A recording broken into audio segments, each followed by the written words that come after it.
Good morning, students.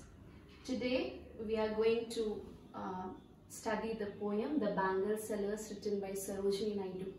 Sarojini Naidu as a figure herself does not need any introduction. She has been a versatile person. She was our national freedom fighter. She worked with Gandhiji on many aspects. Despite of all these things, she has been a wonderful poet. She talks about Indian culture, Indian tradition in her poems.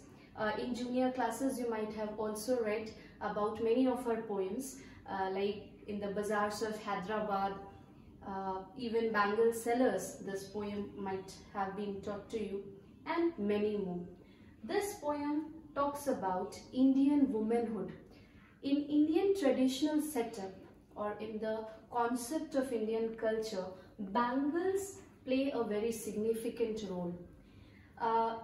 Since the birth of a girl child till her death, each stage from childhood onwards to maidenhood, again in a bridal stage, and finally at the mature stage, in every stages in women's life, bangle has a great association. When we talk about bangles, many of the girls who might be watching this video will be fascinated by just the word bangle, colorful bangles. If we will go on to the market, traditional markets, you will find many beautiful bangles decorated on the wares to be sold, and each of these places are full with many people, especially women, to buy these beautiful, delicate bangles. The association of bangles, the association of colors in a life of a woman in a traditional culture of an Indian society holds a great significance. We associate it with our culture, with our tradition. If you go to Western countries, you will never find a woman adoring herself with bangles. But in India, if a girl, especially when she's married and she's not wearing bangles, we will have, it's a choice, okay, we cannot associate it with anything else. But generally, bangles holds a great significance in the life of an Indian woman. And this poem talks about that association, that concept of tradition associated with different colored bangles in different stages. Not only this, the bangle sellers, those who sell bangles, are also connected with this selling of bangles. How they are benefited, how that strata of society, the bangle sellers, are benefited with, and whichever places, they select places to sell these bangles. It is talking about the spiritual as well as traditional importance of bangles, different colored. When you will be learning this poem, you have to mark these things, that what are the colors and how they are associated with the life of a woman.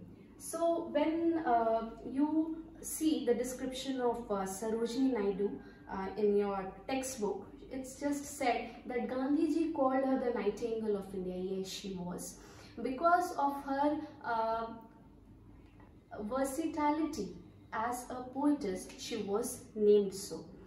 She has also participated, if historically you will see her acquisition. She was very much part of national freedom struggle. And though we are studying the literature part, we will not be connecting much to the things that she has done in the freedom struggle. But as for you to know, you should know the things. Glass bangles, okay, that is the thing that we will be talking about. And how in village fair, generally in the olden days, fairs were very common in the villages. And there these bangle sellers sold their bangles in the towns, near the temple, all these places. Now listen just carefully to the poem and try to understand the stanzas. Bangle sellers are we who bear our shining loads to the temple fair. The very first stanzas is spoken by the bangle sellers. They are saying that we are the bangle sellers who are taking the load and selling these colorful bright bangles and going to sell it near the temple fair. It's near the temple where the fair is. Who will buy these delicate bright, rainbow tinted circles of light. Delicate means because it is glass bangles, it is delicate, it is weak, it can be broken.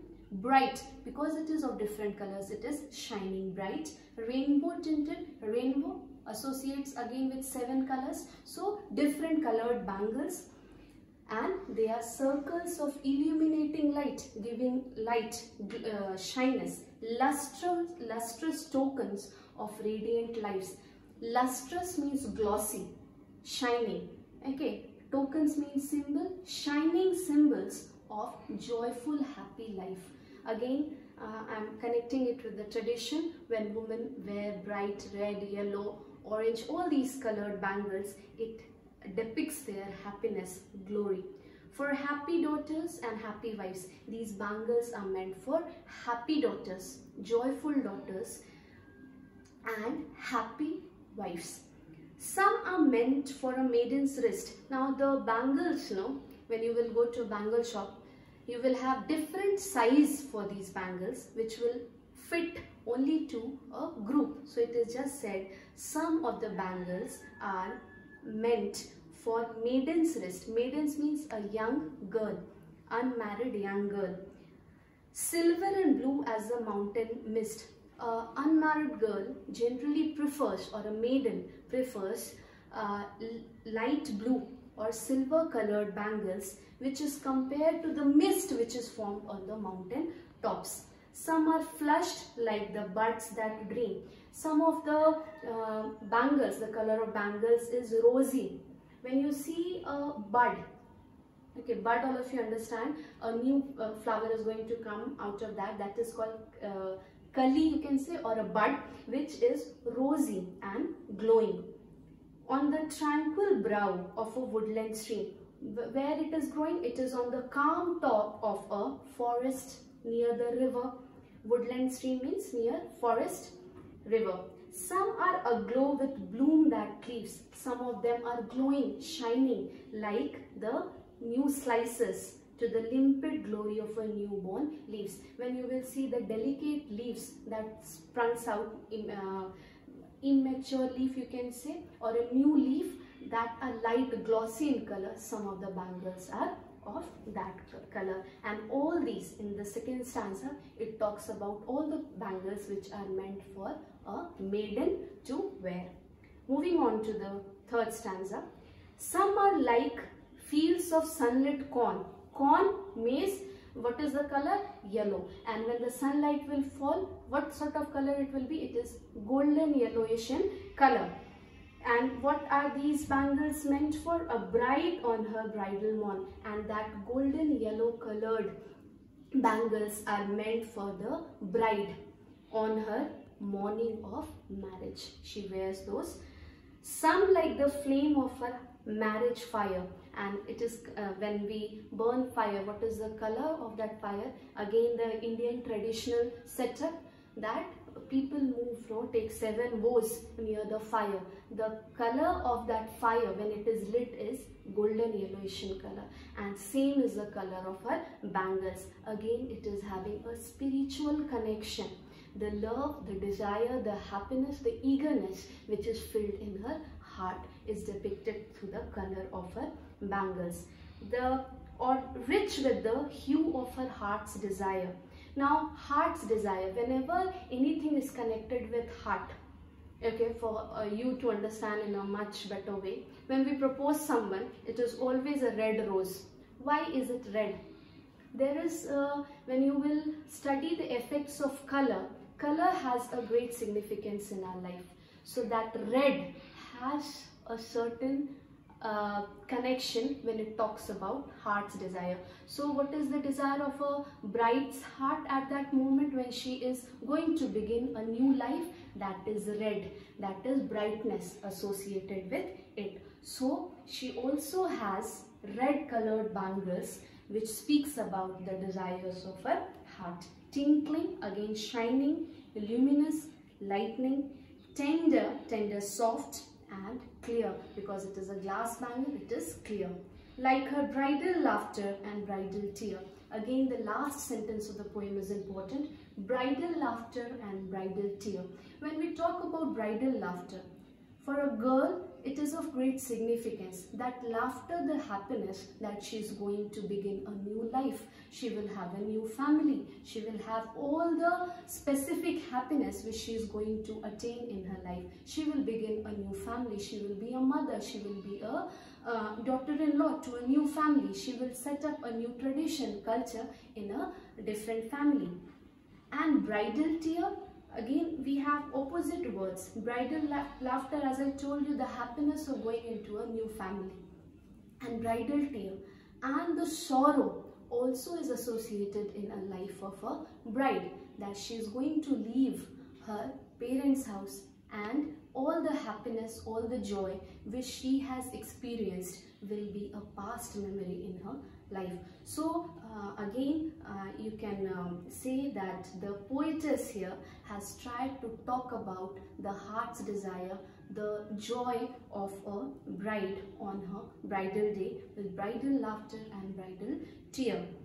Some are purple and gold flecked grey.